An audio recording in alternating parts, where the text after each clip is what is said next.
Chers passagers, bonjour et bienvenue dans Radio Coursive. Dans ce podcast, je vais tendre le micro à mes amis, mes collègues, celles et ceux qui font avancer les navires. Matelots, officiers, cuisiniers, mécaniciens, réceptionnistes, masseuses, et j'en passe. Tous ont un parcours, une voie et une façon bien à eux de vivre cette aventure. On va parler de leur quotidien, de leurs galères, de leurs bons souvenirs, de ce qui les fait rester ou parfois partir. Moi c'est Dja, je travaille en mer depuis plusieurs années et crois-moi, j'en ai à raconter. Alors installe-toi bien confortablement et je te souhaite la bienvenue à bord. Tu vois les studios et les...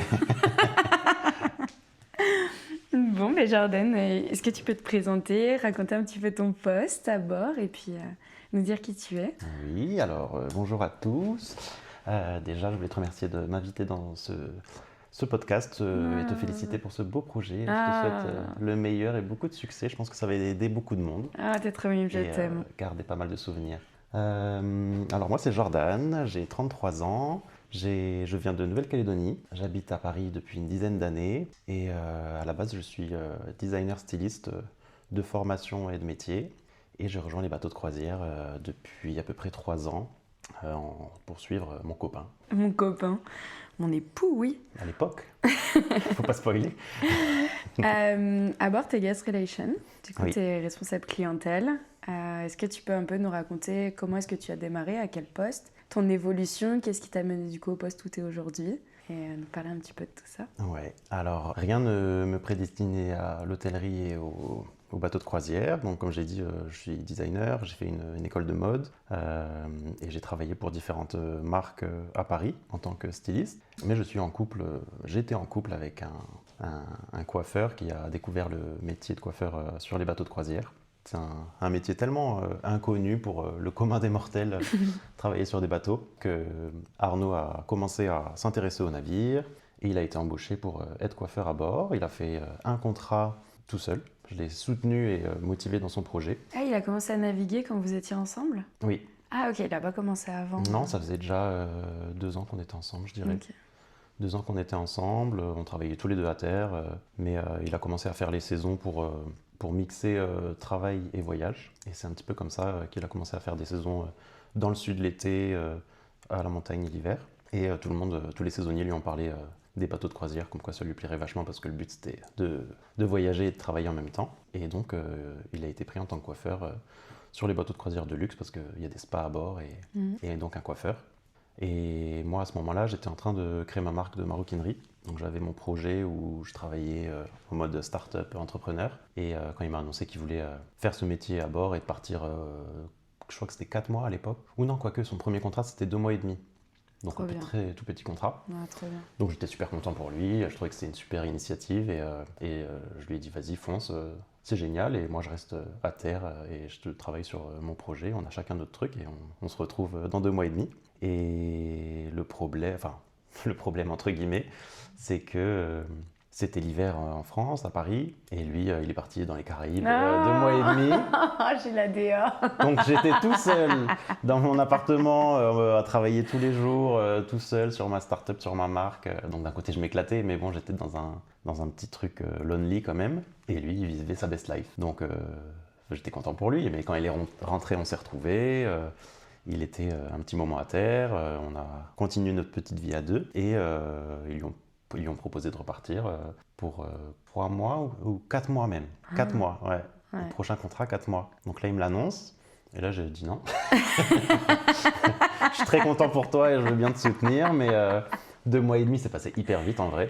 2 mois et demi, c'est passé hyper vite, on n'a pas vu le temps passer. Lui, il a vécu une expérience de fou et moi, c'était plus tranquille, quoi, un hiver à Paris. Et donc là, 4 mois, je lui ai dit, ça fait un peu... Enfin, je ne l'ai pas dit non, mais j'ai dit, ça fait un peu long quand même pour nous d'être séparés. C'est pas cool. Et c'est là qu'il m'a dit, mais pourquoi tu viendrais pas avec moi? T'as bien vu que c'était génial, tu vas adorer, on voyage, il a adoré sa première expérience, l'équipage, le fait d'être marin, les destinations. Et moi j'étais tenté parce qu'effectivement j'ai bien vu les photos et il était tellement content de sa première expérience que j'étais tenté. Donc je lui ai dit éventuellement, mais qu'est-ce que tu veux que je fasse à bord?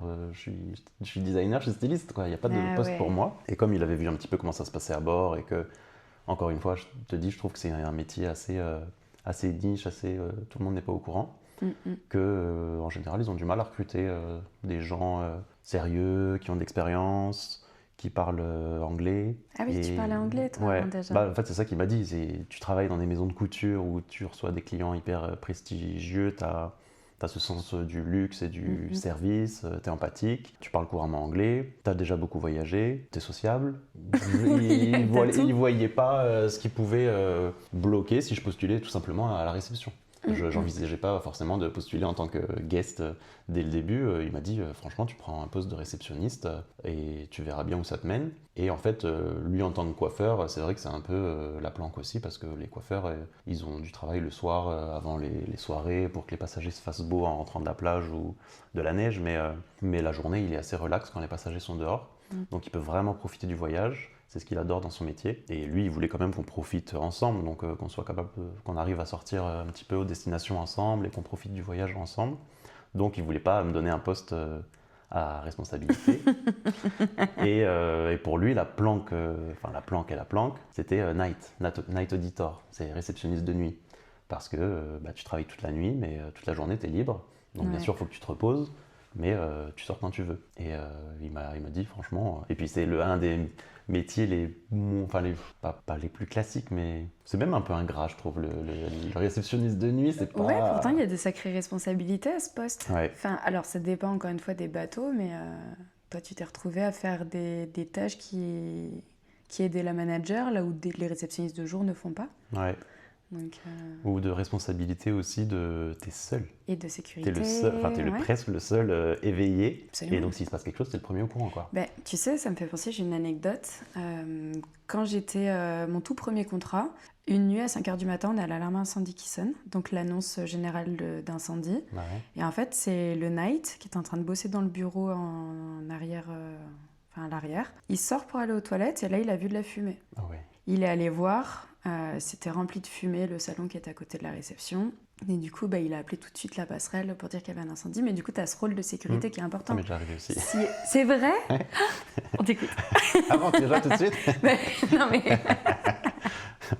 T'as fini. Enfin, voilà, non, mais du coup, ça a été un feu électrique. Mais effectivement, il y a un rôle de sécurité qui est énorme parce que, comme tu dis, tu es tout seul.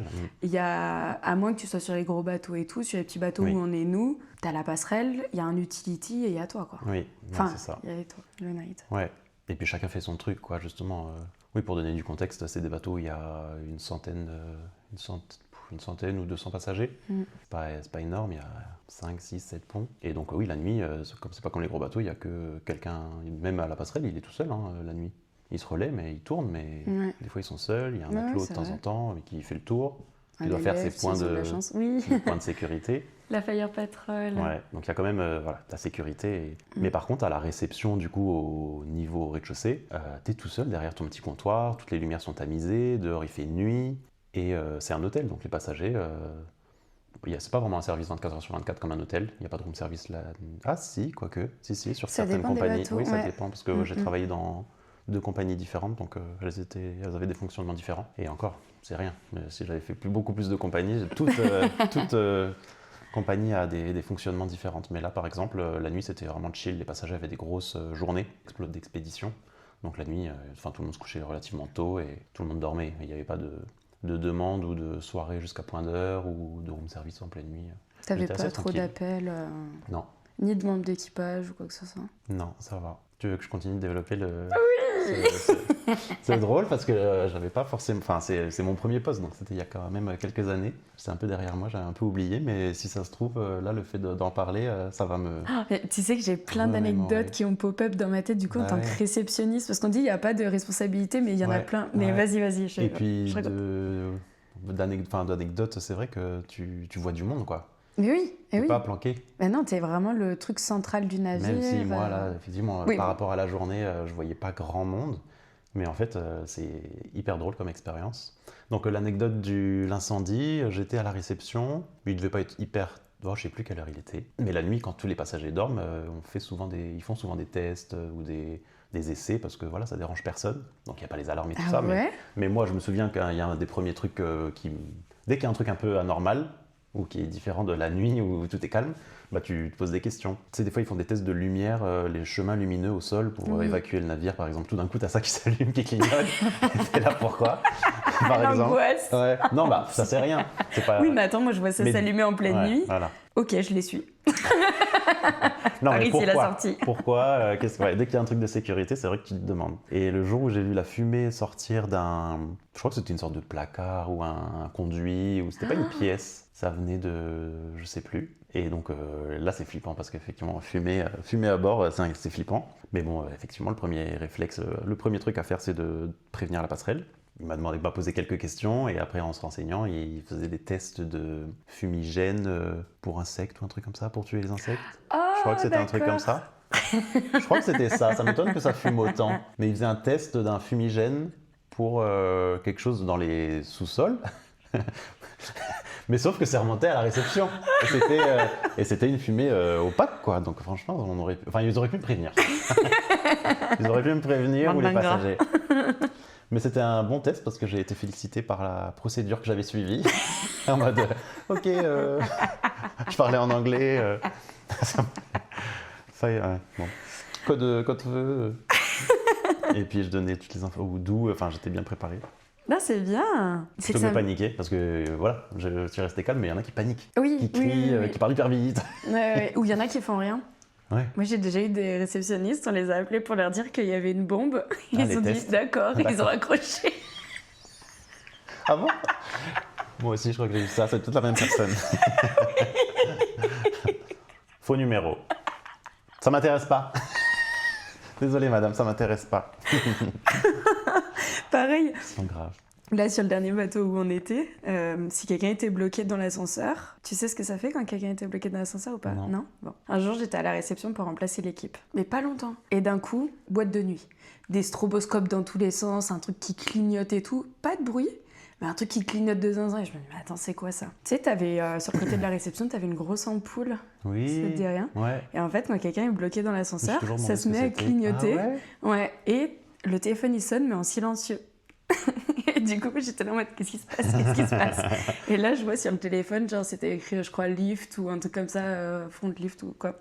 Et effectivement, il y avait un technicien qui était bloqué dans l'ascenseur. Ah ouais. Heureusement, c'était un technicien. Ouais. Et du coup, t'as fait quoi? T'as répondu? Tu communiques avec l'ascenseur? Ouais. Ah oui, d'accord. Ouais, Je te jure, tu sais, le petit téléphone rouge que t'as dans l'ascenseur, ben, ça communique direct à la réception. Ouais. Donc en fait, quand on parle de responsabilité, à la réception, il y a énormément de responsabilités finalement. Parce que t'as le téléphone de l'extérieur du navire, pareil, toi, c'est ce que t'avais. Enfin, il y a plein de trucs. En fait, c'est le filtre pour la passerelle ou pour tous les départements. Ouais, c'est ça. Le moindre truc, c'est réception et après tu dispatches, quoi. Ouais, c'est ça. Bah, du coup, moi, j'ai pris mon téléphone et j'ai hurlé à la passerelle. Il y a un mec qui est bloqué dans l'ascenseur. Avec mon calme légendaire. Ah bon? Ils m'ont dit c'est qui? Je dis c'est le chef, pas le chef mec, le chef élec. Oui, ça fait exprès. Ah bah il attendra. Ah, c'est fou. Ça fonctionne. Mais même la vie à bord, tu vois, on ne l'explique pas. Alors que c'est un truc de sécurité, tu vois. C'est pour rester coincé dans l'ascenseur, vous savez. C'est vrai que j'ai jamais dit. Tu sais, c'est des trucs tout bêtes. Parce que là, tu vois, tu me dis le téléphone rouge, mais je le visualise pas. T'as la colonne où t'as les boutons. Ouais. Et en dessous, t'as une petite trappe avec un téléphone rouge dessiné dessus, si je te dis pas de bêtises. Et fallait ouvrir. Moi, je pense que j'aurais été bloquée dans l'ascenseur, j'aurais pas fait ça. Bah je non. crois que j'aurais toqué jusqu'à ce qu'il y ait un matelot qui passe. Ouais. Faut faire la fire patrol. Ouais. Ça m'a fait rire là, tu reparlais des cafards. Il y a eu une officier il y a 2 ans sur le navire ou 1 an, je sais plus. Ils font des pièges à cafards à bord parce que il y a aucun insecte, il y a rien du tout à bord. On peut pas avoir d'insectes quoi. Et du coup il y a des boîtes pour attraper les cafards. Tu vois lesquelles? Ouais. Et elle avait fait une petite échelle avec un panneau avec écrit cafard terrier. Mais non. Et je l'ai encore sur mon téléphone, je l'ai montré tout à l'heure. Mais qu'est-ce qu'elle me fait rire cette photo? C'est qui a fait ça? Moi, je l'ai pas eu, j'étais pas à bord, donc je la connais pas, cette officier. Ah, c'est une officier? Oui, c'était une officier, mais je la connaissais pas. Mais le fou rire que j'ai pris quand les gens ils l'ont mis, parce que du coup, tout le monde l'avait mis un élève. en photo. Il y a que les élèves pour faire ça. Et voilà. Ok, donc du coup, tu as commencé en tant que night. Ouais. Tu as navigué avec Arnaud pendant quelques temps. Ouais. Et effectivement, c'était assez facile, comme tu dis, il y a des responsabilités de... Ce qui est difficile, c'est que tu vois pas... Enfin, tu fais tes relèves de 10 minutes avec la réceptionniste que tu remplaces avant d'embaucher, quoi. Je crois qu'elle finissait à 22h. je prenais à 22h et on se croise et elle a fini sa journée, tu vois, elle a envie d'aller se coucher. Et toi, donc la relève est très courte, donc t'as pas l'expérience. En 10 minutes, elle te dit comment s'est passée la journée et ce que tu dois préparer pour le lendemain. Donc tu vois, tu as un peu 2 journées à digérer. C'est assez court et ça passe assez vite, les nuits. À chaque fois, on me demande ah, ça va, c'était pas trop long, tu t'ennuyais pas trop et tout ça. Et heureusement, je suis quelqu'un d'assez indépendant et pas solitaire, mais presque. Quoi. Ça me dérange pas d'être seul. Et donc, je faisais mon petit taf et avec justement la personne à la passerelle, on se tenait un peu compagnie, on papotait, on passait se voir. Il y avait un petit côté sympa comme ça. Mais du coup, est-ce que tu avais l'impression à cette époque-là, en tout cas, de pas trop du coup avoir la vraie vie à bord comme tous les autres membres d'équipage, un peu d'être pas mis à l'écart ou en retrait, mais t'as un peu ça. Ouais, tout à l'heure je disais c'est un poste un peu ingrat, je trouve, parce que tu vois, tu es en uniforme, tu t'habilles bien et tout ça, mais et à chaque fois on me le disait que j'étais toujours hyper bien habillé et grooming perfect, tu vois, parce qu'ils ont du mal à imposer au night d'être tiré à 4 épingles, parce qu'en fait tu te dis, tu vois personne, t'as pas vraiment affaire aux passagers, tu vois, ou alors pareil, ils ont leur journée ils s'en fichent de ton physique, ils veulent juste que tu répondes à leurs questions. T'es pas forcément l'image de la compagnie encore, tu vois, alors que la réceptionniste la journée, tout ça, tu dois refléter un peu la compagnie et être au top. Et le night, en général, bah, tu vois, il s'en fiche un peu, il est tout le temps éclaté, fatigué, t'es tellement décalé. Et moi, je faisais attention d'être bien, de présenter bien et de bien faire mon travail, malgré que ouais, tu vois pas les passagers, t'as pas de collègues. Et c'est vrai que tu connais pas trop les passagers parce que tu les vois pas la journée. Quand t'es réceptionniste de jour, t'as affaire à eux toute la journée. Et pendant les croisières, on connaît leur nom, leur prénom, on les connaît, on sait ceux qui sont faciles, ceux qui sont difficiles. Et la nuit, tu sais pas. Donc souvent, les réceptionnistes de jour, elles te parlent d'un tel ou d'un tel, et toi, tu sais pas. Et les collègues aussi, c'est pareil. Et c'est drôle, il y a des papillons de nuit, quoi. Il y a des crew members qui aiment les soirées, qui aiment se coucher tard et qui traînent un peu dans le navire et qui venaient souvent me rendre visite. Et ça, c'était quand même super sympa. Heureusement qu'il y avait ce genre d'équipage. Bon, bien sûr, c'est souvent l'équipage qui doit travailler le soir tard, les danseuses, les chanteuses, le bar, j'imagine. Le bar, le restaurant. Le restaurant, quand ils ont fini le service, il y en a certains qui venaient et qui aimaient bien papoter. Les danseuses, les chanteuses, ça c'était cool. Parce que du coup, et puis justement, c'est un petit peu plus détendu le soir parce que les passagers ils ont passé une bonne journée, ils passent une belle soirée, où ils vont se coucher.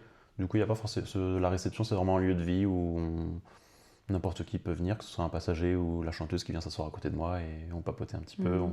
Grâce à eux, j'avais un petit peu les anecdotes de la journée ou de la croisière. Et ça, c'était sympa. Puis un peu de vie sociale aussi. Ouais, de sociabiliser avec les crews. Mais justement, encore une fois, là, moi, j'étais en couple à bord. Donc on partageait la même cabine. Ah, trop bien, vous aviez la même cabine. Ouais, heureusement. Trop chouette. Heureusement. On est dans l'idée superposée, mais... Oui, de toute façon, tu travaillais la nuit, donc... Oui, c'est clair, exactement. Que je pense que dans tous mes contrats, il n'y a jamais eu cette notion de solitude et de... pas de cafard, mais de homesick, quoi. J'ai jamais... Oui, parce que toi, ta maison, elle est avec toi. Bah, t'as ta moitié à bord. Après, tu peux... Tes potes et ta famille te manquent. Mais t'as quand même ton noyau dur ou voilà, ta moitié à bord. Donc c'est quand même très important, enfin c'est très fort. Et je pense qu'être night tout seul, c'est vrai qu'avec un coloc qui est en décalé par rapport à toi, ça doit être hyper difficile. Les nights, justement, souvent ça arrange des gens d'être avec le night parce que du coup ils sont tout seuls la nuit dans leur cabine et les rythmes vraiment se... Après, faut pas quelqu'un qui en fout le bazar la journée dans la cabine pendant que tu te reposes. Tous les nights ont un rythme différent, mais la journée, il faut que tu te reposes. Soit tu dors toujours aux mêmes heures et ton coloc fait attention, soit en fonction de la destination que tu as envie de sortir, tu dors à différents moments. Mais c'est vrai que quand tu dors et qu'il y a ton coloc qui vient, qui allume la lumière, qui prend une douche, ou qui tire la chasse, ou qui trifouille quelque chose, il y en a, ils n'en ont rien à foutre. Qui fait un FaceTime. Ouais, il y en a vraiment. Oh là là. Même quand tu es dans le même rythme, il y en a qui se plaignent que c'est pas facile. On vit en coloc dans une toute petite cabine. Donc, c'est clair. Il faut bien que ça se passe. Donc là, comme moi j'étais avec en couple, on vivait comme à la maison, donc il y avait du respect et il y avait aussi, je pouvais compter sur lui justement si jamais il y avait vraiment quelque chose à voir à l'extérieur et que je dormais, il venait me réveiller ou grâce à lui il y avait ce lien quand même avec les destinations, l'équipage et tout ça. Donc ça c'était sympa, heureusement. Tu te souviens la première fois que tu as embarqué? Parce que je sais que tu as embarqué un mois avant Arnaud, la première fois que tu es parti. Et du coup, tu es arrivé, tu étais tout seul, tu arrives sur un bateau, tu n'as jamais navigué, tu es sans ton chéri. On te pose en bas de la coupée, qu'est-ce qui se passe dans ta tête? Non, au contraire. Bah, c'est drôle que tu t'en souviennes, ouais. C'est exactement. Tu vois, Arnaud, il était parti pour un contrat de 4 mois, qui était déjà presque le double de son premier contrat. Et là, moi, on m'avait dit... Enfin, j'ai eu énormément de chance quand même, parce que lorsqu'Arnaud me dit viens avec moi, essaye, et je dis ok, et je fais mon CV et j'envoie. Et il me conseille de faire Night Auditor, mais bon, moi j'étais open pour tout, pour être sur le même bateau que lui et aux mêmes dates. C'était un peu ça les contraintes. Oui. Et on sait que c'est difficile de choisir, c'est pas du tout à la carte, quoi. Ils te donnent ce qu'ils ont et on n'a pas vraiment les prétentions de date et de bateau, surtout à quelques mois de la date en question.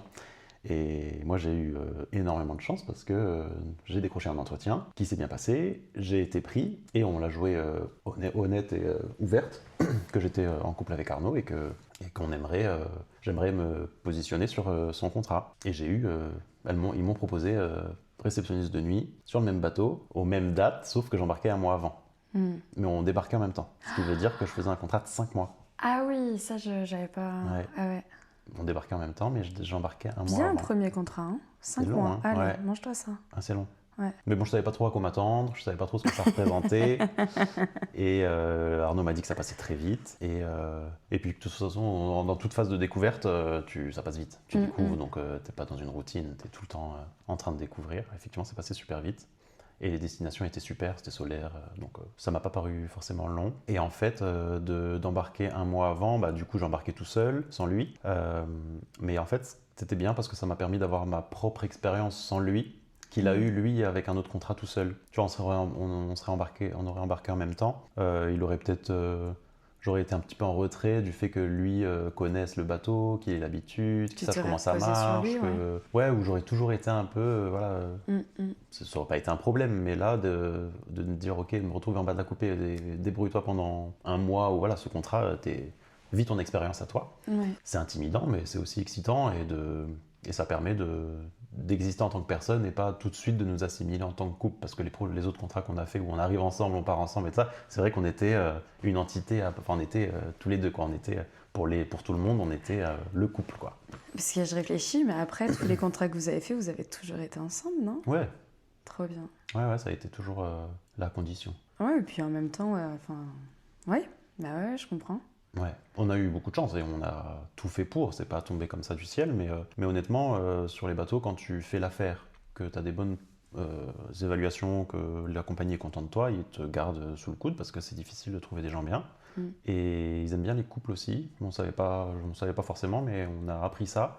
La compagnie ou des commandants, les commandants sur les navires, de temps en temps, ils sont pour embaucher des couples parce que ils ont remarqué que c'était assez stable, justement. Il y a moins de dépression, il y a moins de gens qui abandonnent, il y a moins de gens démotivés parce que tu es heureux dans ta cabine d'être avec ta moitié. Et ouais, c'est un support système d'avoir quelqu'un sur qui compter. On fait moins la fête aussi, peut-être. Parce que bon, d'abord, quand tu es célibataire, c'est un peu mode one life, YOLO. On s'amuse, on rencontre, il y a des couples qui se forment, il y a des couples qui se déforment, il y a des histoires. C'est un peu le lycée, quoi. Ouais, mais du coup, c'est aussi à double tranchant de venir en couple. Parce que combien sont venus en couple et ont découvert à bord que leur moitié était en couple avec le reste du bateau? Bah, mais d'où le fait qu'on n'ait jamais embarqué séparément. Bon, ça pouvait pas vraiment arriver. C'est vrai. À part son premier contrat. Bon, après, j'ai quand même des doutes, mais oui. Ben, ça aurait pas arrivé dans tout cas. Bon, ouais. À part son premier contrat, mais... S'il y avait des gens qui étaient sur le premier contrat d'Arnaud. Ouais. Voilà, on sait que mais, ce qui se passe à bord reste à bord. Du coup, après, vous avez refait un contrat ensemble dans cette compagnie ou est-ce que vous avez changé de compagnie, vous êtes revenu à terre? Qu'est-ce qui s'est passé par la suite? Je crois que j'en ai fait qu'un sur cette compagnie avec lui. Donc lui, c'était son deuxième et on a changé de compagnie après ça, déjà. Ouais. J'ai toujours l'impression d'avoir fait 2 contrats. Et en fait, à la fin, justement, 5 mois, c'est long. Et je me suis bien rendu compte que ça me plaisait et que éventuellement, si je voulais évoluer, qu'est-ce que je pourrais faire? Donc déjà de passer de réceptionniste de jour, est-ce que c'est intéressant pour moi? D'un côté, oui, parce que justement, tu vois plus les passagers, tu as plus de tâches, tu fais partie d'une équipe. Il y a ce côté un peu plus agréable, mais bon, ça reste réceptionniste. Moi, il y avait un poste qui me plaisait beaucoup à bord, c'était ambassadeur, de commercialiser les croisières à bord. Ah oui. C'est ça, ambassadeur? Bah, ça dépend des compagnies, je crois que c'est en français. Je sais qu'en anglais, c'est Future Cruise Consultant. Ouais, voilà. Et en français, dans cette compagnie, c'est ambassadeur, ouais, et je sais pas comment on dit. Et en fait, t'es à bord, normalement, en général, il n'y en a qu'un, t'es tout seul t'as pas d'équipe, t'as ton bureau et le but c'est de fidéliser les passagers et de les fidéliser, les motiver à repartir avec la compagnie sur une autre destination, sur un prochain voyage. Donc tu as toutes les brochures, tu connais toutes les destinations par cœur. Et en fait, les passagers à bord, en général, ils ont des réductions sur leur prochain voyage s'ils réservent à bord. Donc il y a ce côté un peu de fidélité et motivant de signer à bord, de repartir. Et c'est un métier qui me tentait vachement parce que pareil, tu fais un peu ton emploi du temps comme tu veux, tu es beaucoup en relation avec les passagers parce que y a ce côté commercial où voilà, faut vendre, mais où tu apprends à les connaître, tu apprends à savoir leur mode de vie, où est-ce qu'ils ont envie de partir et tu représentes la compagnie un petit peu, tu fidélises, tu commercialises, tu éduques sur la compagnie et les futures destinations. Il y a tout ça qui me plaisait. Et donc j'ai postulé, j'en ai parlé à l'hôtel directeur, à ma supérieure, même aussi l'hôtel directeur a envoyé au siège, comme quoi ça m'intéressait. Alors ce métier, les places sont chères parce qu'il est tout seul, donc il n'y a pas vraiment de relève et tout, c'est pas une équipe. C'est assez bien payé aussi, en plus il y a des commissions sur les ventes, donc il y avait ça aussi qui était motivant. Et puis tu as des conditions qui sont très intéressantes, souvent à bord sur ces postes. Ouais, postes. tu as une belle cabine, tout seul, Ouais. tu peux manger avec les passagers, tu peux faire... Ouais, parce que c'est un rôle de représentation vraiment. Je pense que c'est le visage sur les bateaux en général. Celui qui va vendre les futures croisières, c'est le visage. C'est un peu comme. C'est drôle hein, parce que là, le guest. fait de dire ça, ça fait guest, ouais. Ça fait un peu c'est guest. Alors que ça. jusqu'à présent, guest, je le représentais un peu comme front office, alors que pas vraiment. Mais parce que après, guest est souvent. Parce qu'il y a d'autres compagnies où ça se fusionne.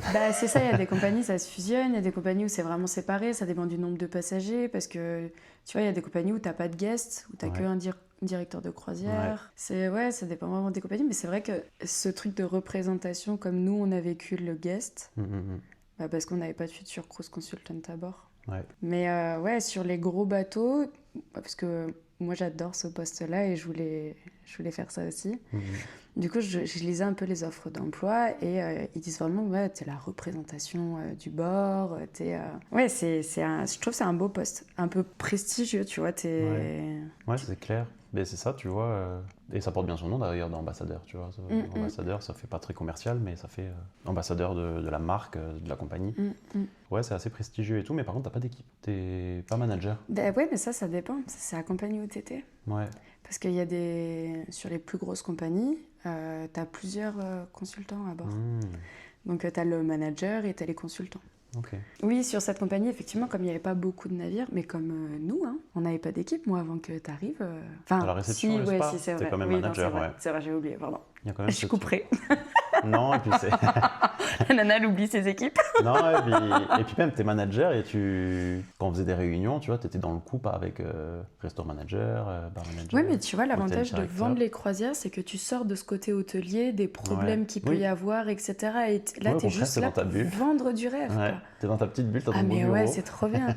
Moi, j'adore vendre les croisières. Mais par contre, la pression. Certaines compagnies mettent la pression commerciale avec des objectifs inatteignables. Ça, c'est dur quand même. Il y en a qui se débrouillent bien, mais il y en a qui galèrent. Ouais.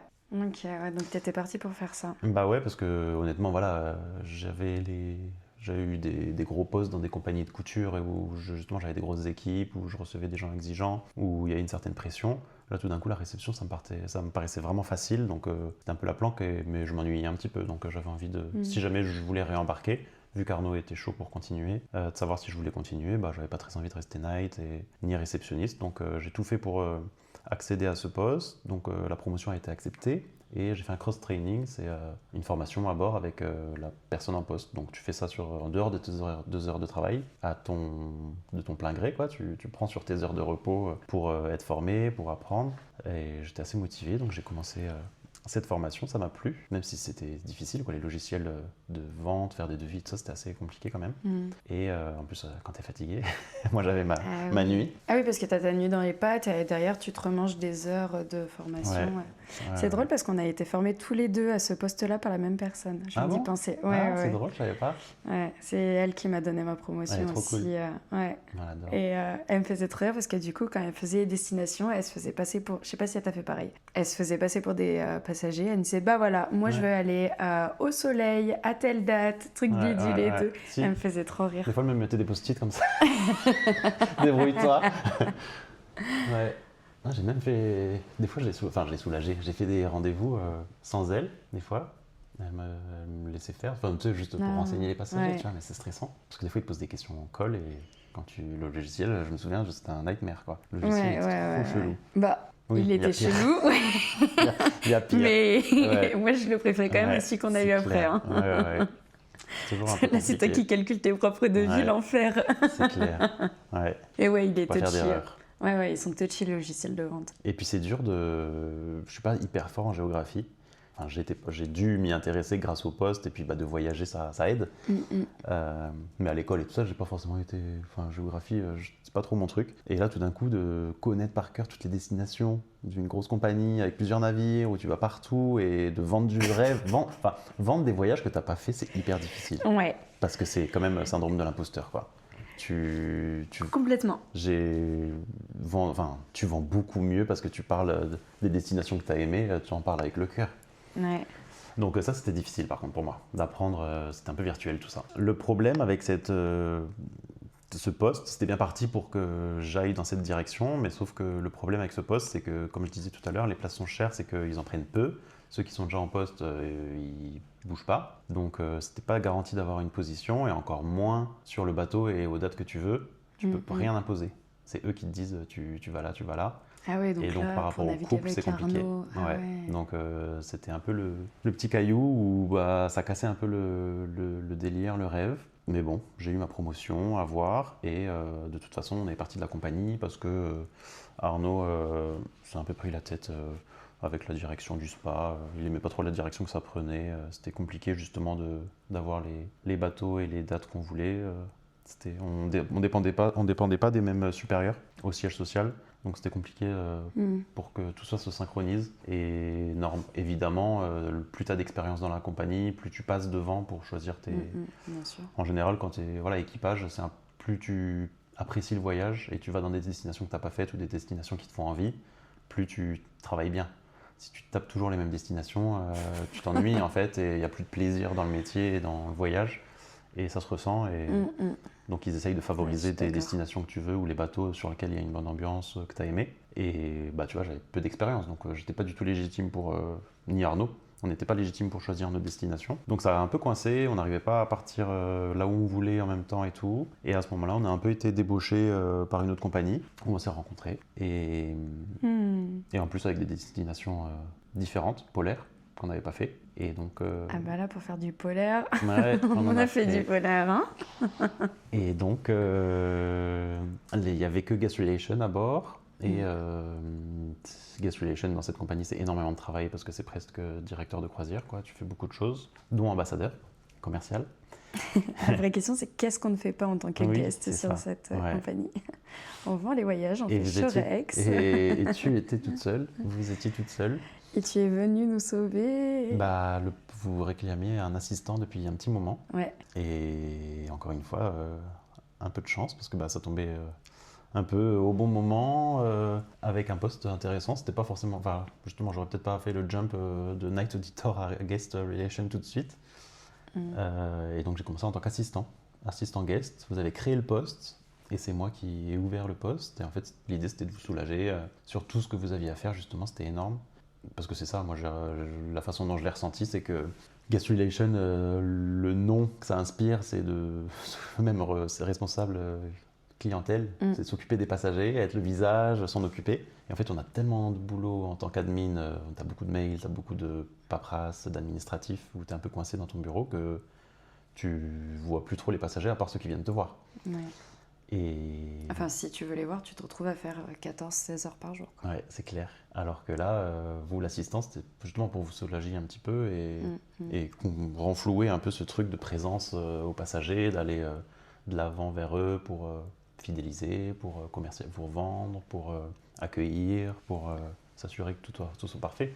Tu sais que je repense à quelque chose que tu m'as dit la première semaine où du coup je suis arrivée, parce que du coup tu as commencé en tant qu'assistant avec une autre guest. Et moi je suis venue en plein milieu de ton contrat. Donc c'est un peu difficile d'arriver à ton poste. D'un coup on a rajouté quelqu'un, mais c'était super dur de déléguer. Je pense que celle qui était avant moi, pareil, on savait pas trop comment te déléguer les choses. Ouais. Et je me souviens que du coup, moi je t'ai filé toutes les tâches que je pouvais te filer. Enfin, il y avait, tu vois, la longueur de nos to-do list qu'on avait à faire à bord. Et je me souviens qu'un jour, tu m'as dit... Tu sais ce que je veux dire? Ouais, je me souviens. Ouais, grave. Au début, je voyais, tu me donnais toutes tes tâches et je me suis dit, mais elle a plus rien à faire. Et derrière, Grave. tu m'as dit, mais non, en fait, il y a trop de choses à faire. Ouais. Non, je me rendais pas compte. Bah oui, mais c'est normal, il n'y a personne qui se rendait compte à bord. Bah non, mais surtout, ce qui était tricky, ambigu, compliqué, c'était que vous faisiez tout ça toute seule. Moi, j'arrivais pour vous soulager, donc toutes les deux, vous me déléguiez des choses différemment. Mais on se rendait pas, enfin, on savait pas trop, je savais pas trop où était ma place, ce que je devais faire, que ce que je pouvais faire pour vraiment te soulager, et puis tout en me formant, quoi. Et c'est difficile de déléguer déjà, et en plus, il fallait former. Enfin, tu devais m'expliquer des choses pour te soulager. Et ça, c'est de l'investissement. Il faut prendre du temps pour expliquer. Tu sais, enfin, tu sais, au point où tu te dis, j'ai plus vite fait de le faire moi-même, tu vois. Sauf que, voilà, il faut perdre un peu de temps pour l'expliquer, former, et après, ça sera bon. Et ben, c'est exactement ça. Il y a eu plusieurs fois où je me suis dit, là, genre, j'ai 10 minutes pour finir ma to-do list. Est-ce que je prends le temps, là, de l'expliquer maintenant ou... Tu sais, des fois, tu étais un peu entre ces deux trucs en fait, si, parce qu'il faut qu'il soit formé et ça va potentiellement être la personne un jour qui va faire ta relève. Et c'est vrai que c'est un peu tricky. Mais moi, j'ai sorti la tête de l'eau quand t'es arrivé. Ouais. C'était ta relève aussi. Lunaire. Et ça, c'était génial, c'était hyper agréable. C'est trop cool de se sentir utile, de se sentir apprécié et de vous soulager. Enfin, c'était génial de savoir que tu étais utile. Et surtout que moi, ça me paraissait... c'était pas facile, mais c'était agréable parce que... Il est trop chouette, ce poste. Ouais. On a un poste qui est trop chouette. Il y a le côté où il y a beaucoup de choses à faire, mais le contact qu'on a avec les passagers, il est... Je sais pas si tu as ressenti pareil, mais moi je l'ai trouvé tellement précieux. Première fois de ma vie que des passagers, quand ils débarquent, ils me font des câlins et des bisous. Ouais. On est le visage de la compagnie et si leur croisière se passe bien, on est la personne associée au fait que ça ait été un beau voyage. Bah, alors que c'est grâce à tout le monde, mais on est quand même le visage et le filtre. Ouais, mais aussi parce qu'en même temps, on était la voix du navire. C'est trop bête, hein, mais ils t'entendent matin, midi et soir. Ils font une overdose de toi. Comment ça s'est passé ta première annonce? Je sais pas si c'était avec celle qui était avec moi ou si c'était avec moi que t'as fait ta première annonce. Bip. Bip. C'était avant que j'arrive que tu l'avais fait? Oui, c'est quoi, elle t'a dit, allez, vas-y, t'es devant le... Parce qu'en fait, du coup, à bord, on faisait les annonces pour quand les passagers débarquaient, à quelle heure ils partaient, pour tous les événements qu'il y avait à bord, etc. Et il est vrai que des fois, quand on n'avait pas le temps, c'est beaucoup plus simple de demander à l'assistante d'aller faire les annonces. Parce que c'est souvent toujours un peu à la bourre et puis le micro était loin à chaque fois. Voilà, et en plus, nous, on n'avait pas le système de diffusion qui était dans notre bureau. Donc il fallait qu'on descende 2 ponts en dessous ou qu'on traverse tout le navire pour aller enregistrer notre annonce. Et du coup, un jour, elle t'a dit, allez, elle t'a enfermée dans le bureau, elle t'a dit, fais l'annonce. Je sais plus comment ça s'est passé la première fois. Je suis pas sûr que ça me faisait... mais c'est bien que tu ne te souviennes pas de ta première annonce. Parce que moi, je me souviens de la première annonce, donc de celle qui était ma relève. Limite, c'est moi qui ai proposé. Hein. Ah ouais? Ah, c'est drôle ça. Ah, moi, j'ai cru que je faisais un arrêt cardiaque la première annonce que j'ai dû faire. Ouais, ça dépend les annonces. Il y a des annonces que tu connais par cœur et que c'est machine. Et il y a des annonces où tu dois réfléchir. En général, c'était francophone, mais des fois, tu devais faire dans les 2 langues. C'était rare. Mais des fois, tu devais les faire en anglais. Et où tu dois même présenter la conférence. Présenter une conférence où tu dois lire le titre et le nom du présentateur, du grand invité. T'as pas envie de t'écorcher, t'as pas envie de te tromper. C'est les informations qu'il y a sur le journal de bord, mais t'as pas envie de lire. Enfin, il y a tout ça. Ouais, et en plus de ça, tout le monde entend ton annonce. Donc, c'est pas diffusé dans les espaces membres d'équipage, mais tous les passagers entendent, tous les membres d'équipage qui sont en espace passager entendent. La passerelle entend, le commandant, enfin le directeur de l'hôtellerie, tout le monde entend. Donc, le moindre cafouillage. T'as eu des cafouillages sur des annonces? J'ai eu mon téléphone qui sonnait tout de suite après l'annonce. Le nombre de gens qui viennent le nombre de gens qui t'appellent tout de suite après. Mais genre, c'était naze ton annonce là ou qui se foutent de ta gueule sur le cafouillage en question, tu vois. Ah oui, ça, il y en a souvent qui m'appelaient tout de suite après, genre. Ah, tu dis comme ça. Oui, c'est vrai. J'ai oublié, c'est vrai. Oui, c'est bon, merci. C'est bon. Par contre, personne ne tape. Ah si, quoique. Justement, mes premières annonces, souvent, on m'appelait, on dirait c'était très bien. Ah, trop mignon, trop bien. Moi, je me souviens que ma première annonce, À la fin, le doc, il m'a appelé, il m'a dit viens tout de suite à l'hôpital. Je me suis dit putain, mais j'ai fait quoi encore? J'arrive à l'hôpital, il me dit bon écoute, on va répéter ensemble tes annonces, c'est pas possible. Ah, c'est fou. Parce que vu que j'avais lu, bah ça se sent quand tu lis. Après j'ai essayé, tu vois, de sourire derrière le micro, et après tu passes un step, faire l'annonce alors qu'il y a des gens à l'endroit où tu es en train d'enregistrer. Tout le temps, ouais. Et ça c'est dur. Ouais. C'est comme être au téléphone, tu sais, des fois t'aimes pas passer un coup de fil avec d'autres gens et tout. Je sais, il y avait le chef d'expédition à chaque fois qui était là à faire à dire des conneries pendant que tu es en train de faire ton annonce. Faut pas que tu rigoles, faut pas que. Ou même qu'ils en ont rien à foutre et ils font du bruit. Oui. T'es là où? Vous voyez pas que tout le navire m'entend? Ouais, c'est clair. Moi j'aimais bien faire des annonces. Moi et tu aussi, sais que c'est pour ça que le début l'intro du podcast, c'est pour ça que c'est c'est parfait. Cher passager. Comme je sais que j'en ferai plus des annonces. Bon, tu sais pas. Moi. J'aimais trop et du coup c'est à cause de ça. Ouais, c'est trop cool. C'est trop drôle. Mais c'est ça, t'essayes de rester naturel. C'est pour ça que t'as envie de l'écrire pour rien oublier. Mais faut que ce soit naturel et spontané. Et moi, c'est drôle. J'essayais de faire un peu d'humour, j'essayais de mots, tu sais, pour que les gens viennent aux conférences, aux films, ou avoir du monde. Ou de soirées dansantes. Va sortir les passagers. Les passagers, ils sont au resto, ils sont au dessert, ils vivent leur best life, ils ont une conversation super intéressante. Et toi, il faut que tu leur dises, allez, maintenant venez danser, venez jouer, venez machin. À 21h, ils en ont rien à fiche. Donc si tu dis juste, nous vous rappelons qu'il y a la soirée dansante, tu parles, vous disais, qu'est-ce que des fois, une fois, tu t'étais moqué de moi parce que j'avais dit, si vous êtes d'humeur joueuse ce soir, je vous invite à venir. C'est joueuse que t'avais dit? Je crois. T'avais tellement une consonance bizarre. C'est pour ça, mais au moins ça les intrigue. Après, je t'envoyais au restaurant le faire le tour des tables. Bah ouais, pour alpaguer, pour aller chercher les gens. Ah ouais. Et du coup, après, t'as pris le poste. Oui. Tu m'as détesté à combien de pourcents quand t'as pris le poste? De 1 à 100. Je dirais pas que c'est ta faute parce que tu l'as fait, enfin je sais pas. Je me suis peut-être demandé à un moment, vous me dites que c'était un cadeau empoisonné. C'était clairement un cadeau empoisonné, mais sans que je le veuille, tu vois. C'est que moi aussi j'ai eu un cadeau empoisonné. Ouais. Et malheureusement j'ai... Tu parles de moi?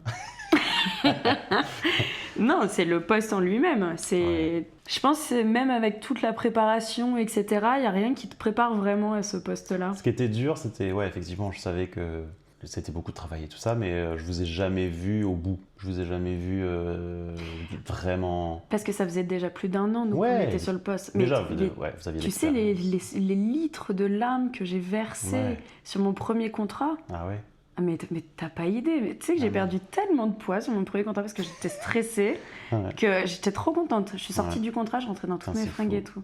Parce que pour remettre un petit peu de contexte, ce poste-là, dans cette compagnie-là, on était un mélange de plusieurs postes. Donc on s'occupait des excursions, on s'occupait de toutes les animations du bord, on s'occupait de la réception, on s'occupait pas encore du spa. Mais il y avait quand même des petits trucs où on s'en occupait. On s'occupait un petit peu des artistes, mais encore pas trop, ça s'est fait plutôt vers la fin. Et on était tout seuls, du coup, pour faire tout ça à bord. Et les artistes, souvent, ça reste des artistes, donc c'est une grosse partie du travail. On était tout seuls à bord, on avait une centaine de passagers.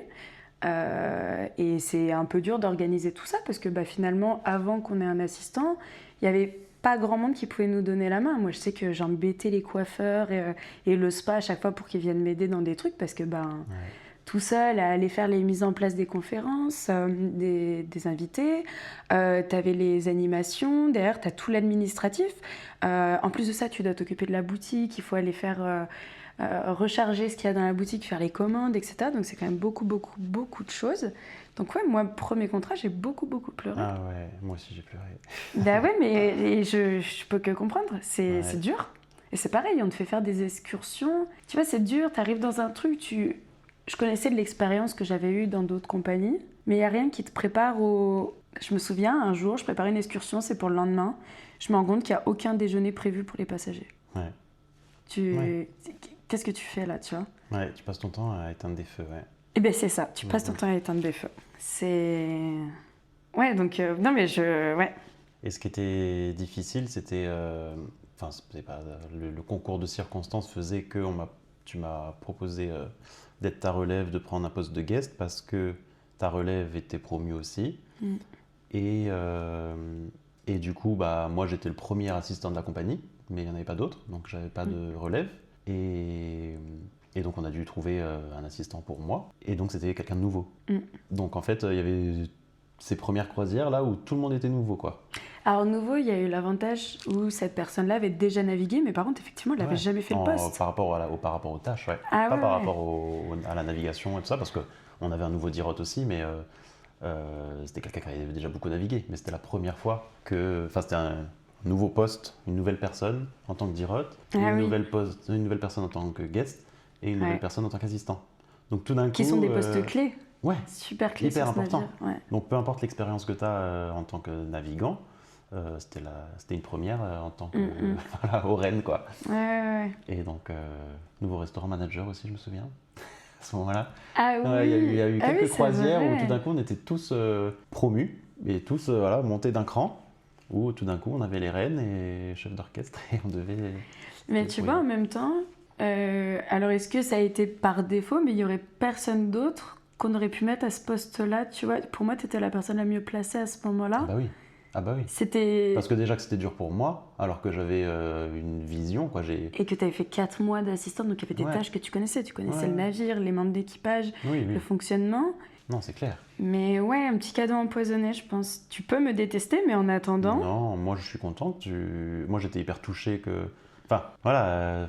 Est-ce que dans ta tête tu te disais... Mon pauvre, tu vas en chier. Tu me l'as pas dit, non. Mais est-ce que tu le pensais? Non, pas du tout, parce que je me suis dit...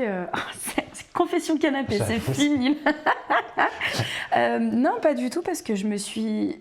En fait, vu que derrière, moi, le premier contrat était dur, mais derrière, les contrats, ils se sont enchaînés. Donc moi, je me suis absolument habituée à tout ça, et c'était plus qu'un réflexe. Oui. Tu vois, donc aujourd'hui, tu me remettrais, je referais les trucs sans problème. C'est habituel, mais du coup...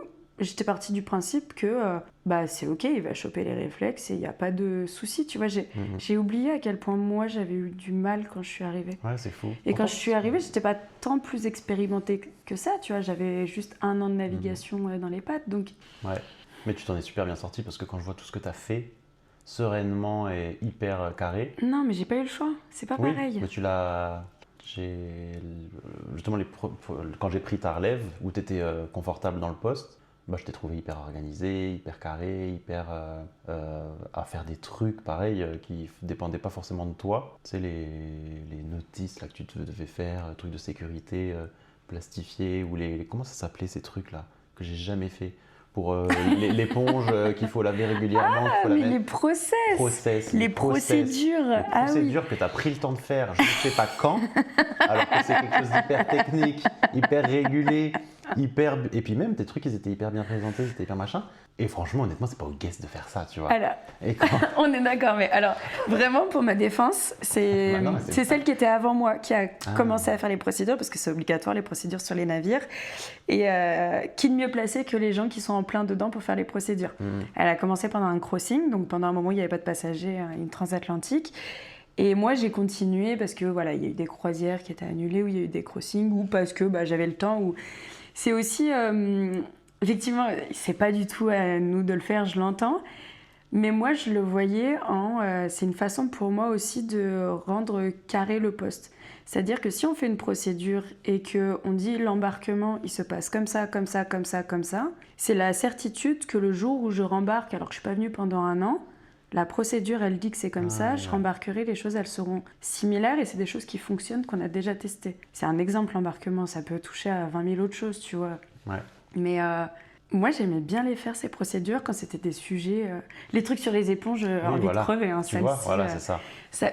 Mais en attendant, tu vois, j'ai beaucoup appris, parce que...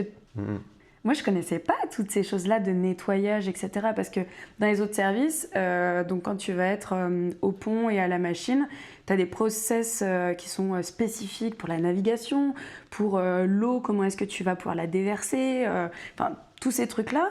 Et nous, nos procédures qu'on va avoir en hôtellerie, ça va plus être sur le fonctionnement. Et on est le seul service où on n'a pas de procédure sur l'hygiène. Ouais. Parce que, à part le spa et le coiffeur, sinon, nous, on n'a pas de trucs de nettoyage, etc. Et grâce aux procédures, j'ai appris plein de choses. Tu vois, donc c'est pareil d'ailleurs pour faire les General Cleaning. Donc General Cleaning, c'est chaque fin de croisière et toutes les semaines, les services doivent nettoyer intégralement de fond en comble leur espace. Et du coup, nous, en tant que manager, on doit aller vérifier les General Cleaning. Et ben, ça m'a énormément aidé d'avoir fait ces process, de les avoir corrigés et tout, pour vérifier le general cleaning. Bah oui, bien sûr, ouais. Mais c'est du boulot. C'est du boulot. Et c'est pas fun. C'est intéressant, mais c'est pas fun. C'est pas fun si tu passes tes journées à faire ça. Ouais. Effectivement. Mais il y avait tellement d'autres choses à faire que moi, ça se noyait au milieu et je trouvais ça ok. Je me souviens que tu m'avais mis une petite astérix. Et si t'as le temps, dans la relève. C'est vrai. Et si t'as le temps, tu peux faire quelques process, ça serait cool. Non. Pas intéressé. Désolé, j'ai pas eu le temps. Ça ne m'intéresse pas. Ouais. Ah mon Dieu. Bon, j'ai quand même d'autres questions. Parce que du coup, là, on est encore à la première question. Tu disais que tu es à la base styliste maroquinier. Oui. Que tu avais commencé donc ton auto-entreprise quand Arnaud a embarqué pour la première fois. Mais toi, tu as embarqué derrière. Comment est-ce que tu as fait pour ta marque? Tu as mis en pause du coup tout ton processus de fabrication, toute ta marque, le temps d'embarquer? Est-ce que ça t'a fait perdre des clients? Quel a été l'impact, toi, sur ta vie, vraiment Oui, donc ouais, je suis diplômé d'une école de mode. Après, j'ai gagné de l'expérience dans différentes marques à Paris. J'ai fait des stages et j'ai bossé pour différentes marques. Mon dernier poste, c'était responsable studio d'une maison de haute couture.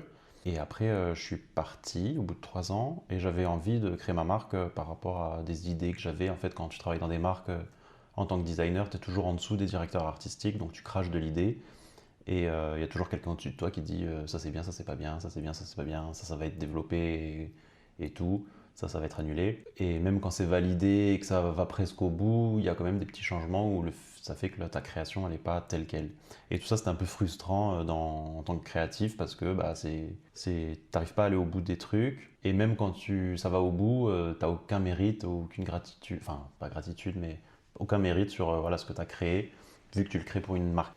Et voilà, j'ai adoré ce métier, et puis ça permet d'apprendre et de pas trop se mouiller. Mais j'avais quand même des idées et des envies de faire des trucs de A à Z, que ce soit sur le produit, mais aussi la façon de communiquer.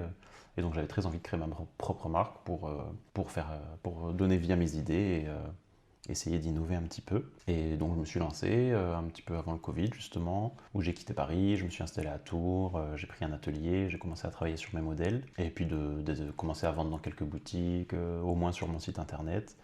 Donc ça a été très long, parce que j'étais tout seul, parce que je voulais aller doucement mais sûrement, construire quelque chose de solide et pas investir et recruter et que ça aille très vite et puis que ça se dégringole. Je voulais construire petit à petit quelque chose de solide. Donc ça a été un petit peu long et le premier contrat du coup est arrivé assez rapidement. Mais c'était le début donc j'avais rien à perdre en fait. Je commençais tout juste. Donc d'un côté je me suis dit j'essayerai de continuer un petit peu à bord, à au moins faire un petit peu de digital, de poster sur Instagram, de suivre d'une production, voilà, je savais que je pouvais faire quelque chose à bord. Et puis en fait, tu es tellement à fond dans ton poste à bord, et puis on est beaucoup sortis parce qu'on faisait des très belles destinations, et puis c'était le premier contrat, donc beaucoup de découvertes, donc non, j'ai lâché complètement. J'ai pas réussi à continuer. Tu décroches quoi, t'es ailleurs. Ouais, t'es tellement dans une bulle à bord que c'est dur tous les projets qu'on a à côté. Oui, ouais, t'es dans même ta vie perso quoi. Tes potes, toi tu donnes des nouvelles parce que voilà, tu vis quelque chose de cool donc c'est facile. Travailler, enfin d'être concentré ou d'avoir du recul, enfin c'était trop bizarre. Et puis si j'avais une commande ou une demande spécifique, je pouvais pas dire désolé, je suis à l'étranger. Dans 6 mois, monsieur, parce que là, je suis en croisière aux Caraïbes. C'est ça. C'était même pas. J'ai même pas communiqué dessus, ou j'ai même pas été. Enfin, j'ai pas partagé, j'ai pas dit. J'ai toujours eu ces deux carrières quand même. Enfin, du coup, j'ai eu ces deux boulots qui avaient rien à voir entre eux, qui n'étaient pas forcément compatibles. C'est difficile d'avoir deux casquettes, deux métiers, dans deux univers complètement différents. Donc, j'adore travailler à bord, j'adore l'ambiance, j'adore le métier, j'adore voyager. Et quand je reviens, je suis hyper excité de me remettre. La mode me manque. Et quand je suis à bord et que c'est des Fashion Week et que sur mes réseaux sociaux, c'est que ça, et que les marques sortent leurs nouvelles collections et tout ça, j'ai toujours un wake-up call en mode mais qu'est-ce que tu fous là en fait? Qu'est-ce que tu fais sur le bateau, tu vois? Je devrais être là-bas et donc c'est trop bizarre. Et après quand je suis à terre et que dans la mode c'est difficile ou que c'est hyper compliqué, ou on se prend la tête pour une robe alors qu'on ne sauve pas des vies, des fois je me dis qu'est-ce que je fous là? Je serais mieux sur le bateau. Tu sais que c'est la phrase que j'entends le plus de tout le monde, alors qu'on sauve pas des vies. Ouais, c'est ça. Ouais. Mais ouais, non, je comprends. Ouais, ça doit être dur d'arriver à conjuguer les deux, de continuer à naviguer, parce que je crois qu'Arnaud, lui, il aime continuer à naviguer. Je pense qu'on le fera pas toute notre vie, mais on aime ça, ouais. On le fera le plus longtemps possible, quoi. Ouais, Tant que ça reste du plaisir, ouais. trop bien. C'est quoi le meilleur moment que tu as eu à bord? J'ai envie de dire l'Antarctique, c'était un bon moment en tant que voyage, mais on a fait le Nouvel An, enfin les fêtes de Noël et le Nouvel An en Antarctique au début d'un contrat, et ça c'était assez magique et un beau moment parce que nouveau bateau, nouvelle compagnie, super ambiance entre collègues, super passagers, super voyage Antarctique découverte, cadre incroyable et Nouvel An, donc c'est une croisière très spéciale parce que c'est assez émouvant, quoi. Les passagers ont tous des histoires de vie intéressantes, mais la croisière de Nouvel An, c'était soit des personnes en deuil, soit des gens fâchés avec leur famille, soit des gens qui s'offraient le voyage de leur rêve, de leur vie. Enfin, il y avait beaucoup d'émotions. C'était pas des gens ici par hasard, qui faisaient ce voyage par hasard. C'était un voyage au bout du monde, et en plus sur la période des fêtes où en général t'es chez toi, t'es en famille, t'es cosy. Et là c'était assez extrême, quoi, dans tous les sens du terme. Et du coup et puis même en tant qu'équipage, les fêtes de Noël, voilà, on est tous un peu frustrés. Voilà, on est loin de notre famille, c'est très différent. Mais quand il y a une bonne ambiance à bord, on est comme une famille. Donc il y avait une super ambiance, quoi. Autant dans l'équipage que dans les passagers. Et d'ailleurs, c'était pas séparé. L'équipage n'a pas fait son nouvel an dans son coin et les passagers dans leur coin. Tout le monde était ensemble, tout le monde était bien habillé. C'était spectaculaire, quoi. Le minuit, alors qu'il faisait pas nuit, au milieu des icebergs avec des baleines, avec du champagne. Enfin, c'était incroyable. Meilleur moment, ouais. Meilleur souvenir, meilleur nouvel an. Tu sais que sur cette croisière-là, tu as eu la famille d'un passager que j'aimais beaucoup, beaucoup. Ouais, qui ça faisait partie de l'émotion. est décédé avant la croisière. Oh là là, j'aurais tellement aimé être là pour cette croisière pour pouvoir... ouais. Et la famille de cette défunte personne avait prévu cette croisière avec lui. Oui, c'est lui qui l'avait offert à tout le monde. Ouais, voilà. Et il est décédé et ils sont quand même venus sans lui. Ouais. Donc c'était hyper émouvant. Enfin, en tout cas, eux étaient très émus et nous aussi. Et je te dis, il y avait beaucoup de gens seuls qui s'offraient ce voyage parce que c'est un voyage qui est cher. Et donc il y a des gens, ils n'ont pas forcément l'entourage des amis qui peuvent se permettre. Donc c'est clair. Il y a pas mal de personnes qui étaient seules. C'est pas facile de faire une croisière au bout du monde seul sur un bateau où justement tu as des gens au moins en couple ou même là des familles. Toi, tu es là tout seul.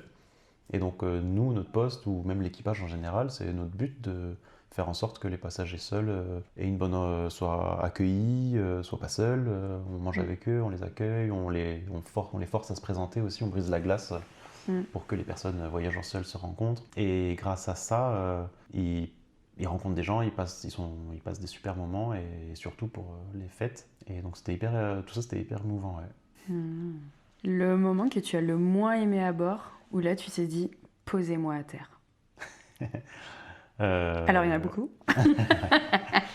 Bah, le début du contrat guest où j'ai pris ta relève et je me suis retrouvé aux Açores, qui sont des croisières pas faciles et tu m'avais prévenu.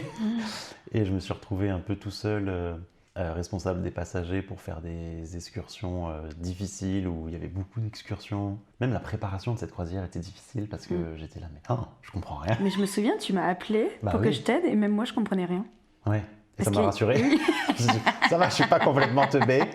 Quand tu m'as dit, mais attends, qu'est-ce qu'elle a fait, je comprends rien. J'étais là, merci. Parce que j'ai mis beaucoup de temps à t'appeler, je t'ai pas appelé tout de suite. Je me suis dit, je vais m'en sortir. Je la dérangerai pas. Ah non, mais t'abuses. En plus, je t'avais dit, tu m'appelles n'importe quand. Oui, mais j'avais envie d'essayer, tu vois. Et non, mais je me souviens, tu m'avais envoyé les documents, j'étais là, bah non, ça fonctionne pas du tout en fait. Mais en fait, et puis au final, après, quand on a creusé, ça faisait sens. Mais je trouve que ça illustre bien le problème, c'est que je crois qu'on avait fait un call avec la personne qui avait organisé les excursions depuis des mois. Je sais pas si on l'avait fait avant ou après que je t'appelle, pour parler justement, pour dégrossir. Et vu que moi j'ai fait le call confiant, en mode je me dégonfle pas ou elle va m'éclairer, j'ai cru qu'elle allait... Et en fait, pour elle, ça lui paraissait tellement évident vu qu'elle l'avait fait. Quand elle t'explique le truc, t'es là, ok. Mais sauf que quand tu te retrouves tout seul face au tableau et que tu essayes de comprendre, t'es là, je comprends rien. Et donc je pense que quand je te l'ai envoyé, comme tu avais cette sensation aussi de découvrir le truc. Et quand tu découvres le truc, tu comprends rien. Et quand tu prends le temps de lire les mails, de les comprendre, de les digérer et de faire le lien entre l'organisation et le tableau final, ça fait éventuellement sens. Mais dès que tu reçois le truc comme ça, tel quel, c'est hyper compliqué. Et du coup, toi, t'as pas compris parce que je te l'ai mis comme ça sous les yeux. Mais si t'étais sur cette croisière, t'aurais peut-être compris parce Oui, que si j'avais eu les mails. t'aurais eu les si réflexes j'avais- et l'expérience. Bon, ouais, peut-être pas, hein, mais. Mais je ouais. demandais même à la Dirotte, aide-moi, tu vois, et elle comprenait pas forcément non plus. Et du coup, là, je me suis dit, mais. Enfin, je voulais pas lâcher. Tu vois, Ouais. je me disais, vous l'avez fait. Et la Dirotte me répétait souvent, écoute, je l'ai fait tout seul, donc tu vas bien pouvoir réussir, tu sais. Enfin, si je peux le faire, tu peux le faire, tu vois. Et donc je me disais ça tout le temps, et je me dis ça va aller, ou j'essayais de me rassurer, j'essayais de comprendre, je donnais de tout. Mais il y a plein de fois où je me suis dit, je vais pas y arriver. Je vais pas y arriver. Tu m'étonnes, je comprends. Et puis jusqu'au bout, quoi, même pendant la croisière après, où les bus sont en retard, où les passagers changent d'avis. Et moi, j'avais Ouais. beaucoup de mal à dire non. Je suis très empathique, je suis très en mode relation clientèle, tu vois. J'étais pas en mode notre poste, c'était quand même faire en sorte que c'est le plus beau voyage, les satisfaire, qu'ils soient contents. Et dès les premiers jours de croisière, t'as pas envie de dire non. Et en fait, j'ai compris ça il y a pas très longtemps, c'est que les passagers ne se rendent pas compte du coup de la complexité de changer d'avis voilà, pour eux.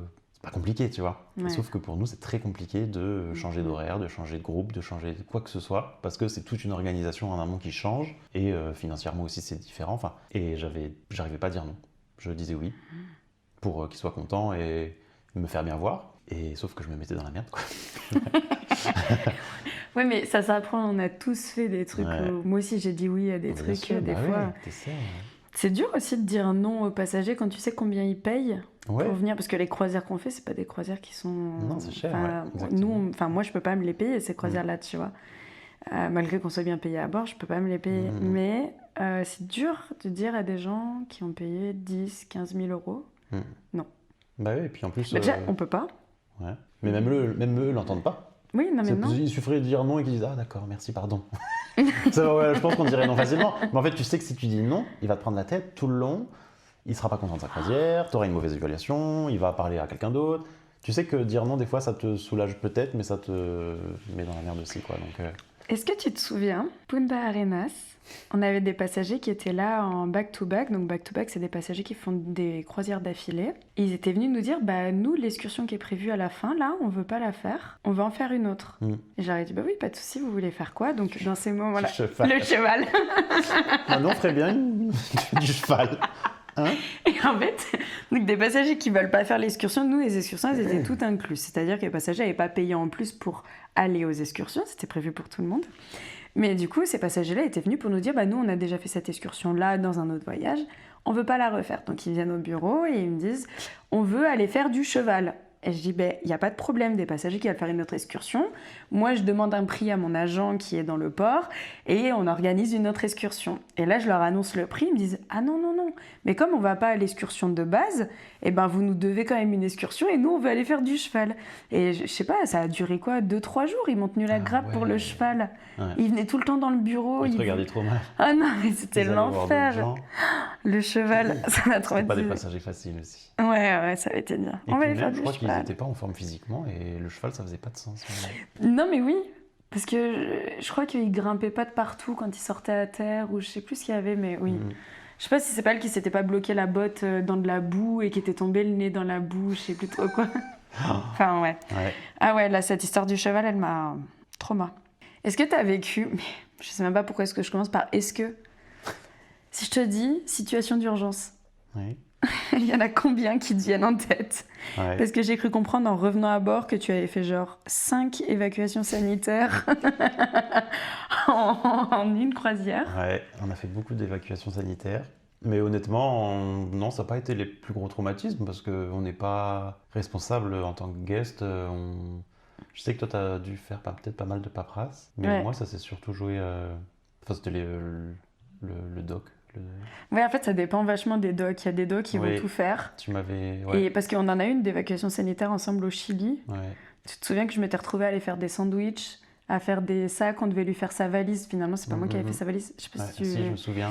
Tu vois, donc des fois, c'est vrai, on peut être impliqué dans ce type d'urgence comme on peut ne pas l'être du tout. Ou même tu m'avais parlé de l'après l'évacuation, c'était... Avec lancer les assurances et tout ça. Ouais. Et ça, tu m'avais fait un peu peur, enfin voilà, que c'était de la paperasse compliquée. Ouais. Et j'ai jamais eu à faire ça. Ok, donc la doc s'occupait tout, trop Ouais. bien. Ah, Moi, les trop évacuations bien. sanitaires, et en plus, ouais, on en a eu beaucoup, j'ai pas été forcément plus impliqué que ça. Donc, c'était stressant et compliqué, difficile pour tout le monde, mais c'est pas mes traumatismes les plus importants. Mais par contre, t'as eu des tempêtes. Ouais. J'ai eu des tempêtes, le passage de Drake on connaît, mais j'ai eu une panne aussi. Pour moi, Oui. je pense que le plus compliqué en tant que guest, c'était la panne du navire. J'ai eu la même 1 an auparavant, à genre, je crois, 200 km. Ah oui. En mer? Non, on était à quai. Ah, 200 km de... De là où vous étiez Ah bon quand vous avez eu la panne. Ah ça alors, c'est Ouais. fou, c'est ma malédiction. Vas-y. La malédiction. Ouais, moi je vais dire que, parce que c'est ça, tempête ou quoi, c'est pas forcément, mais la panne du navire, on a eu une panne, heureusement on était à quai, on n'était pas en navigation, on était à quai déjà, et on avait fait, c'était prévu de faire cette destination, on devait rester 24 heures, repartir le lendemain, sauf que le lendemain, au moment de repartir, ça repartait pas. Et c'était... Mets les gaz, Michel, mets les gaz. C'est ça, et c'est arrivé en plein milieu du déjeuner. Et je déjeunais avec des passagers au restaurant du navire, avec l'hôtel directrice. Et tout d'un coup, pendant le déjeuner, grosse coupure d'électricité. Tu sais, t'entends ce truc, le dzou. Et t'entends plus rien. Ouais. Parce que le bateau, il a un bruit Il y a toujours permanent. un petit peu de bruit permanent, ouais. Et là, plus rien. Ouais. Ah. Non, la sensation qu'on a eue, c'était, on était au restaurant, les lumières se sont éteintes. Bon, alors le son, on n'a pas forcément repéré tout de suite, mais on était là, joyeux surtout avec l'hôtel directrice, parce qu'effectivement, on s'est dit, c'est bizarre, mais les passagers, ils n'ont pas capté, et nous, on est là. On s'est dit, on va apporter un gâteau, apporter des bougies. Il faisait pas nuit, il faisait jour, mais les lumières éteintes, ça d'habitude, c'est pour un gâteau d'anniversaire. Mais Ah, vous n'avez pas capté que c'était un blackout quand ça arrivait? Tout de suite, non. Mais au bout de 5 minutes, 10 minutes, là, on s'est dit, c'est un peu long. Pourquoi il ne rallume pas? Punaise. Et comme ça avait fait blackout, donc tout le navire était hors tension, plus d'électricité. Je pense pas que tout plantait, les ordinateurs et tout ça, peut-être qu'on avait des... Je crois qu'il y a les batteries de secours, Oui, voilà, il y a on des avait alternateurs. À la réception, il il y avait un ordi qui s'éteint pas en cas de blackout. Ouais, mais il y a pas mal de... Donc voilà, on ne sait pas trop où est-ce si c'était une coupure. Blackout, c'est vraiment quand tu as tout qui plante. Mais je te dis, on était au milieu d'un déjeuner, donc on n'avait pas le temps forcément de s'en occuper. On laissait un petit peu le temps passer pour voir si ça se passait, les passagers. Enfin, il n'y a pas de quoi s'inquiéter, quoi. C'est juste une coupure. Mais je crois qu'il y a l'alternateur, le générateur de sécurité qui s'est mis en marche. Moi, j'aurais pas su que c'était ça, mais l'hôtel directrice connaissait. Et là, elle s'est dit, ça sent pas bon du tout, quoi. Pour qu'il y ait ça qui se mette en marche, c'est une autre machine qui démarre au-dessus. Et là, on s'est dit, là, c'est un truc de secours. Donc c'était bizarre aussi. Donc on commence à passer des coups de fil à la passerelle et tout ça. Est-ce que tout va bien? Oui, ça va aller. C'est une coupure et tout. Et puis après, les téléphones Wi-Fi qui se coupent. Enfin, il y a tout qui se coupait petit à petit, au fur et à mesure. Et ça a duré assez longtemps. Et on commençait à voir des matelots un peu courir, un peu... Il y avait pas on n'avait pas coulé, c'était pas un problème. On était hackés, on était en sécurité.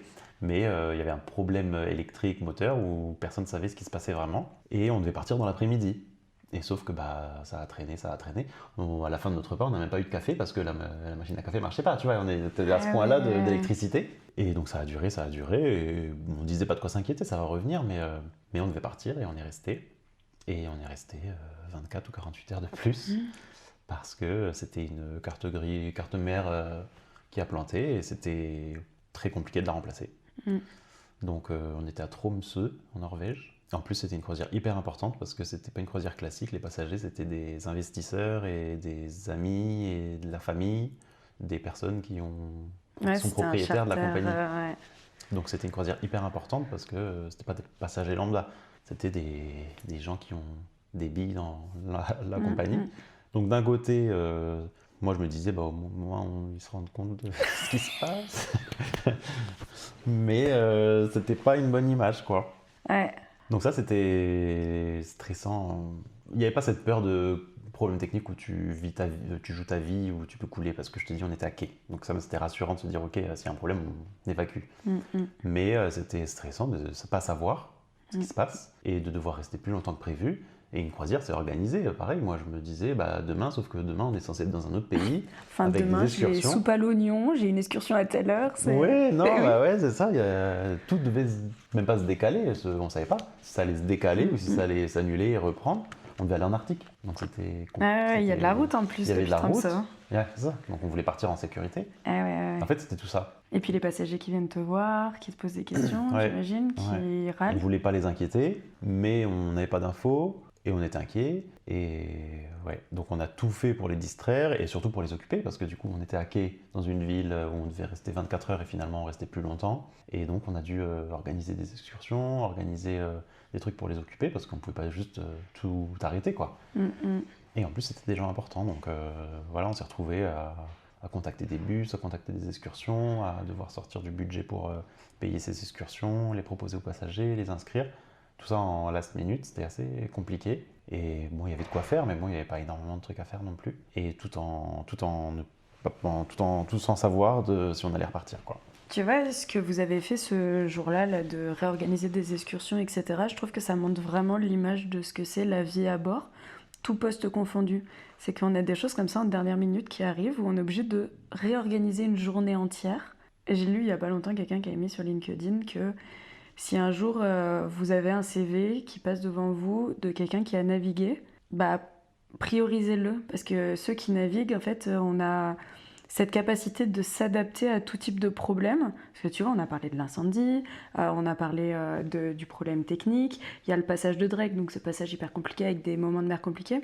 En fait, les membres d'équipage, je trouve que c'est des gens qui s'adaptent très bien et qui trouvent des solutions, tu vois. Ouais. Ce que vous avez fait, c'est assez dingue, organiser des excursions pour 140 personnes pour le lendemain. Je veux dire, avec les petits moyens qu'on a à bord, où t'as peut-être pas Internet correctement, parce que on n'a pas tous Starlink à ce moment-là, ou tu vois, c'est assez impressionnant et les passagers s'en rendent pas compte souvent de tout le boulot que ça demande, mais tout service confondu, hein. Tout le boulot que ça demande et faut se creuser les méninges. Bah oui, parce qu'il ne faut pas qu'ils le ressentent, justement, c'est fait exprès, qu'ils ne se rendent pas compte on n'est pas là pour se faire plaindre ou que les passagers... Des fois, quand ils nous demandent quelque chose, il nous faut une demande un petit peu irréalisable et qu'on n'aime pas dire non, des fois on est obligé de les éduquer et de leur expliquer ce que ça engendre comme complication, parce c'est une clientèle qui n'a pas forcément l'habitude qu'on leur dise non, ou même ils s'en fichent des raisons pour lesquelles c'est pas possible. Ils veulent juste que ce soit possible. Donc c'est un sacré challenge pour nous et c'est hyper agréable quand on arrive à les relever. Mais en tout cas, oui, tu as raison, il faut être réactif, il faut être... Moi, je dirais réactif, de rebondir, de pas... Ceux qui sont pas réactifs, à mon sens, c'est ceux qui ont le moins leur place à bord. Parce que ce soit des situations d'urgence ou de tout, c'est vrai que la réactivité est super importante à bord. Enfin, je te revois claquer les doigts et faire « Allez !» Tu vois ? Oui, et encore, je suis pas le plus réactif. Je suis quelqu'un qui prend pas mal de recul sur les situations d'urgence et qui est très calme et qui réfléchit avant d'agir, tu vois. Ouais, mais tu es pas non plus retrait. Ouais. Où... Non, je pense que je suis un entre-deux. Tu vois ? Ouais, il y a des personnes qui m'ont reproché de ne pas être assez réactif. Et il y a des gens de l'hôtellerie qui m'ont dit que j'étais mou. Et il y a des commandants qui m'ont dit que j'étais hyper en contrôle et que je prenais les bonnes décisions et que j'étais calme et que j'étais... Et donc ça avait beaucoup plus de valeur pour moi qu'un commandant me dise que je faisais bien. Et c'est drôle parce que je me suis vachement remis en question, tu vois, sur des situations d'urgence comme ça où j'étais moi-même et je faisais ce que j'avais à faire avec le passager en première préoccupation. Et c'est déstabilisant, tu vois, de se remettre en question et d'essayer de changer ou d'essayer d'être plus réactif. Justement, tu vas contre ta nature d'action. Mais heureusement qu'il y a des commandants ou des personnes d'expérience et de confiance qui sont capables de te dire aussi quand c'est bien. Ils te disent quand c'est pas bien, mais quand ils te disent que c'est bien, tu vois, ça m'a de redonner confiance, tu vois, de me dire ok, heureusement qu'il y a des gens qui comprennent ça. Parce que... Mais après, c'est un travail d'équipe et tout le monde réagit différemment. Et c'est ça qui fait qu'on arrive au bon résultat. Mais des fois, quand on va trop vite, on fait des erreurs. Et des fois, c'est bien aussi de prendre du recul, de réfléchir et de prendre les bonnes décisions. Même si ça prend un peu plus de temps, ça permet peut-être de... Je pense que ça vient aussi avec l'âge. Parce que mine de rien, t'es quand même plus vieux que moi. Et moi, j'ai du mal plus à prendre du recul. Je vais aller tout de suite, tu vois, au front. Mais du coup, c'est pas forcément bon non plus. Parce Ouais. que des fois, tu vois, après, je me dis, ah, pourquoi j'ai fait ça? Si. Ouais, oui, c'est sûr, ouais. Tu vois, alors que tu te poses juste 10 secondes de plus, ça va rien te coûter. Tu te poses 10 secondes, tu réfléchis, tu dis, attends.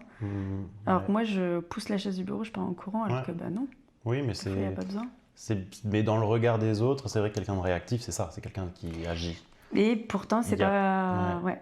Et c'est pour ça que je parlais du commandant et que j'ai pris ce compliment en compte, c'est que le commandant, bah, c'est le responsable de la sécurité et je pense qu'ils ont ce truc de ok, calme, tu vois. Ouais. Un commandant, il va pas sauter de sa chaise pour Je suis d'accord agir, avec il toi. va Ouais, c'est des se forces poser, il tranquilles. va réfléchir et il va donner un ordre réfléchi à son équipe, tu vois. Après, moi, dans mon expérience dans la mode et dans le luxe, où c'est très très très dans l'urgence aussi, avec des gens très exigeants et des situations qui se retrouvent, qui sont très compliquées, alors qu'on sauve pas des vies, c'est le grand truc. Mais on se retrouve des fois dans la merde sur des trucs où c'est très compliqué, mais make it happen, quoi. T'as pas le choix, faut y aller. Le show must go Et ça on. m'a pas mal formé aussi sur ça. Et je pense que mon calme vient de mon côté des îles, parce que j'ai grandi sur une île en Nouvelle-Calédonie où ouais. je suis. Et c'est drôle parce qu'on a beaucoup de gens des îles à bord aussi. On a des Mauriciens, des Philippins et des Français. Et tout ça, on a une éducation et une façon de vivre différente. Et moi, j'ai un peu le double où je comprends quelqu'un de mou et, et de temps en temps, il y a mon côté, ma nature qui ressort. Où, pareil, les îles, c'est pas grave, on fera demain, c'est pas grave. Tu vois, Ouais. il n'y a pas de problème. Et c'est doux et c'est bien de vivre comme ça, c'est tellement pas stressant. C'est tellement bien et en même temps, je me dis, il y a des trucs où j'ai eu des gens qui ont fait ça. Ouais. Mais moi, je leur aurais envoyé mon PC sur la tête. Ouais, il y a de l'abus. Hein. Il y a de l'abus. Il y en a, ils sont un Il y petit a peu des trop gens qui des en îles, si tu jouent. veux, mon avis. Ouais, bien sûr. Ouais. Mais oui, non, mais après, c'est ça aussi qui est intéressant à bord, c'est qu'on a cette différence culturelle avec toutes les cultures qu'on a à bord. Donc, il y a aussi à apprendre à prendre les gens. Ouais. C'est assez dur. Je sais pas comment tu l'as vécu, toi. Moi, j'ai eu du mal au début. Parce que tu manages pas des Français de la même manière que tu manages des Mauriciens, que tu manages des Philippins. Ouais. Tu parles pas de la même manière. Ouais, c'est dur. Hein. Ouais, c'est super dur. Et ça, on n'a pas de formation, c'est de l'humain. Hein. Ouais, c'est. Bah déjà, en tant que manager, t'as pas une formation pour être un bon manager. Je pense que tu le deviens. Moi, j'étais horrible quand j'ai commencé. Hein. Tu demandais à mes équipes que j'ai eues au début. Je pense que toutes, elles seront unanimes pour te dire que je suis la pire. Ouais. Après, je pense que ça va. Ça s'est un peu arrangé. Je sais pas, j'étais comment.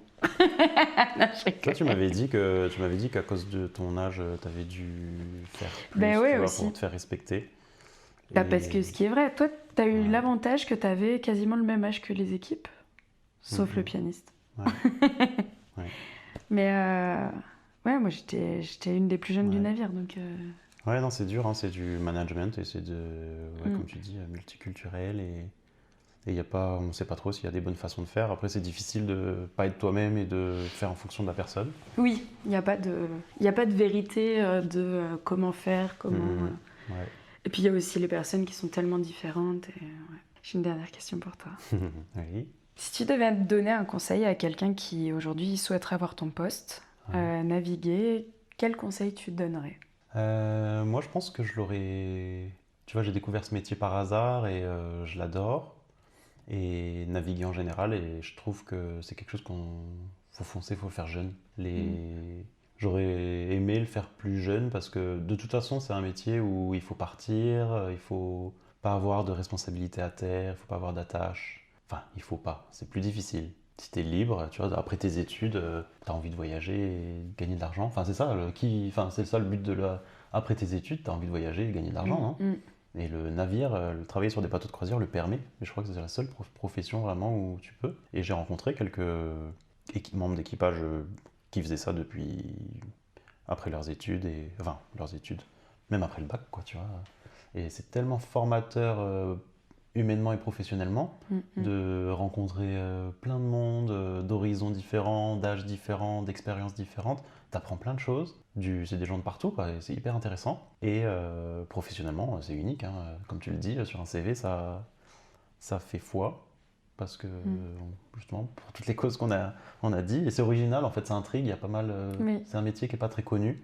Donc, tout d'un coup, quand tu as navigué, ça intrigue. Donc, moi, le conseil, c'est peu importe quand, mais le plus jeune. Parce que c'est pas. Après, soit tu t'es piqué et tu le fais toute ta vie, mais je pense que tu le fais quelques années après le bac ou après tes études, et après tu reviens à terre et tu vis ta vie, mais au moins tu as voyagé, tu as rencontré du monde, personnellement et professionnellement aussi. Tu peux rencontrer du monde professionnellement, même dans les passagers que tu rencontres. Tu rencontres des gens auxquels tu n'aurais peut-être pas forcément eu accès, des gens intéressants, qui ont eu des carrières intéressantes, ou qui ont voyagé, en général qui ont de l'argent, donc qui ont réussi d'un moyen ou d'un autre. Et puis tu mets de l'argent de côté parce que souvent, voilà, t'es payé et tu touches pas ton salaire à bord, donc tu peux mettre de l'argent de côté. Sauf si t'es en Méditerranée. Ouais, c'est clair. Là, tu claques ton salaire. Ouais. Puis de foncer, quoi, d'essayer. Encore une fois, je trouve qu'on a du mal à recruter des gens bien, donc je trouve que ça recrute assez facilement. Justement, je pense que les occasions de promotion que j'ai eues à bord, c'est allé très vite, contrairement au milieu de la mode. Moi, le milieu de la mode à Paris, c'est la guerre, quoi. Ça a été très difficile pour moi de même décrocher un stage, tu vois. Décrocher des stages. On est tellement nombreux et c'est un métier tellement compétitif et c'est beaucoup de pistons que c'est très difficile de trouver du boulot. Et là, tout d'un coup, à bord, d'être capable d'évoluer aussi rapidement dans une société, une compagnie, et d'atteindre un poste, un salaire conséquent, alors que j'ai pas d'études d'hôtellerie, tu vois. C'est ça qui est dingue, et des fois je me dis, c'est incroyable d'être arrivé là où je suis, alors que sans diplôme, on va dire, tu vois, presque. Enfin, sans diplôme d'hôtellerie en tout cas. Donc c'est un peu par hasard. Mais il y en a plein des histoires comme ça, des gens qui se sont retrouvés à des postes par hasard. Mais après, voilà, j'aurais peut-être pas réussi de la façon que j'ai réussi sans faire mes études de mode, tu vois, et sans les expériences que j'ai eues. Je suis pas arrivé ici par hasard. Mais le concours de circonstances est hyper étonnant. Donc ça veut bien dire que rien n'est impossible et que ça suit son cours. Bon, merci beaucoup. Merci à toi. On pourra Merci parler pendant des heures. On va pouvoir continuer hors... Ouais. Ça fait 1h30 qu'on enregistre. Ouais. Je vais faire des petites coupes. Bah oui. Mais trop chouette. Ça m'a ramené dans plein de souvenirs, ça m'a ramené dans plein de choses. J'ai trop envie de rembarquer. Je te souhaite plein de bonnes choses dans ta prochaine aventure. Merci beaucoup. Merci encore d'avoir accepté de participer. Avec plaisir. Merci de m'avoir invité. Merci de m'avoir reçu. Moi aussi, j'ai adoré. C'est toi qui me reçois, je suis sur ton canapé. Oui, c'est vrai. On est chez moi. Mais c'est cool, je suis content que tu sois... grâce au podcast, c'était l'occasion de se voir, de repartager des souvenirs et de garder contact. Et je te souhaite le meilleur dans ta carrière embarquant à bord. J'espère qu'on va vivre des belles aventures. Et puis avec le podcast aussi, j'espère que ça va évoluer dans le bon sens. Et à très bientôt. Oui. Merci d'avoir écouté cet épisode. J'espère qu'il vous a plu autant que j'en ai aimé l'enregistrement. Pensez à vous abonner pour ne louper aucun épisode et à nous suivre sur le Instagram de Radio Coursive. Quant à moi, je vous dis à très bientôt.